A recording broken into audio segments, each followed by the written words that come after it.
Why does losing our forests matter? Because they are one of the most important ecosystems to the preservation of the planet.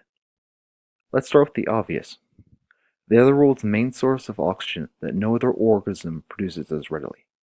Life as we know it will cease to exist if forests disappear. Not only do forests create oxygen, they work in conjunction with oceans as massive carbon sinks through the process of photosynthesis. Deforestation is the cause of 15% of global warming worldwide. Forests, particularly rainforests, are also some of the most productive ecosystems on the planet. While rainforests are only 2% of land mass, they account for 50% of all land species.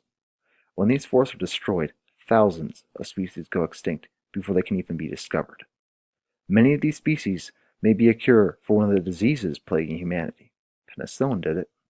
What could we be losing by devastating these forests? Not only are we destroying potential cures, the result of deforestation is an increase of zoonotic disease transmission. Zoonotic disease transmission is when animal contagions spread to humans as they come into closer proximity to each other. This is the result of the destruction of forests causing animals to lose habitats to humans that move into those habitats. Humans then contract the disease and transmit it to other humans. An example of this devastation is the African Ebola outbreak of 2014 to 2016. The outbreak was caused by massive deforestation that brought native bat populations into contact with human settlements. This Ebola outbreak cost the lives of 11,000 people across the world.